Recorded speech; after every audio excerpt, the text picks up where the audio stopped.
So guys आज मैं क्वेस्टिज्म के लेटेस्ट चैप्टर 152 को रिव्यू करूंगा और बताऊंगा आपको कि इस चैप्टर में क्या हुआ। मैं मानवा के पेजेस शो नहीं करूंगा बिकॉज ऑब्वियसली स्ट्राइक पर स्ट्राइक पड़ रही है, तो इसलिए इमेजिन करना जैसे अपनी क्रश को करते हो। एंड सबसे पहले आपको चैप्टर की समरी दे देता हूँ। चैप्टर की स्टार्टिंग होती है अपने लेजेंड ज़ुआन शियोंग से, जिसके पास हारू और किम चो यून आए हुए होते हैं हेल्प मांगने के लिए। एंड ये बात हम जानते हैं कि पूरे क्वेस्टिज्म में अब तक ज़ुआन ने सिर्फ एक बार ही हेल्प की है हारू की, और वो भी हारू के पेरेंट्स की वजह से। तो वो यही बोलता है कि मैं अगेन हेल्प नहीं करूंगा, अपना मैटर खुद सॉल्व करो। बट लेटर शियोन की मुझसे मना लेता है हेल्प करने के लिए, जिसके बाद हम करंट फाइट में आते हैं। यहाँ ज़ुआन सबकी बजा रहा होता है और ठीक ठाक तरह से तोड़ता है, और ये सब करने में से कोई दिक्कत नहीं हो रही, इवन कि उसके हाथ भी उसके पॉकेट में है। ज़ुआन भी लाइक लातों से काम बनता तो बाढ़ में जाए जनता। एंड सही का पहलता है ज़ुआन सबको। देन शोयुन किम वहाँ से अपना क्रू लेकर फरार हो जाता है चोयुन का काम डालने के लिए। बट नॉर्थ गैंगबक में पहुंचते ही शोयुन किम और उसके क्रू को एक शेडो में मिस्टीरियस बंदा दिखता है, और थोड़ा ध्यान से देखने के बाद शोयुन ये बात समझ जाता है कि ये और कोई नहीं अपना डेनियल है। एंड वो दौड़ते हुए जाता है डेनियल के पास और उससे पूछता है कि क्या उसे चोट तो नहीं लगी और उस चोयुन लसन का क्या हुआ।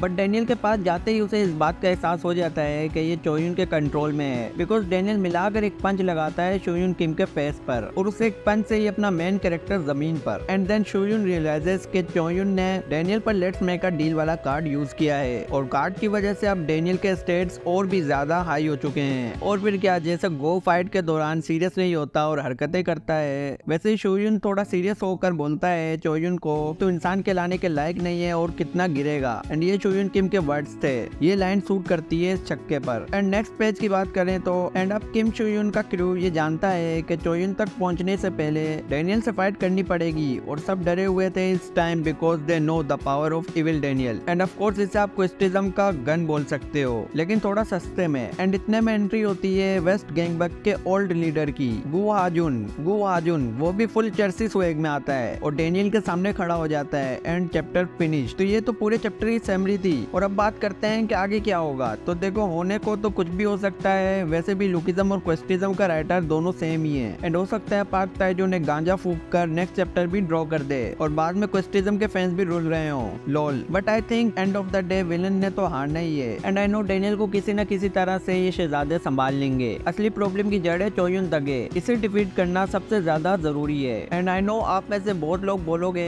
कि ज़ुआन आ गया है तो वो चोयुन को डिफीट कर देगा। तो भाई ऐसा नहीं है, क्योंकि वो मेन कैरेक्टर नहीं है। एंड किम चोयुन ही बीट करेगा चोयुन को। हो सकता है ज़ुआन का थोड़ा बहुत और रोल हो इस फाइट में, but I don't think so कोई भी इंटर करेगा फाइनल बैटल में किम चोयुन और चोयुन के दरमियान। फिर I can't wait to see what will happen in next chapter. And also don't forget कि लुकिज्म 3 मंथ्स की ब्रेक पर नहीं गया, इस वीक चैप्टर रिलीज होगा। ये पहले भी बोल चुका हूँ, लेकिन आप लोग फिर भी कमेंट में यही बात करते हो। सो एंड तक वीडियो देखा करो ताकि पूरी डिटेल जान सको। बाय द वे आज के लिए इतना ही। अगर वीडियो अच्छी लगी है तो लाइक करो, चैनल को सब्सक्राइब करो। मिलते हैं नेक्स्ट वीडियो में। Till then good bye.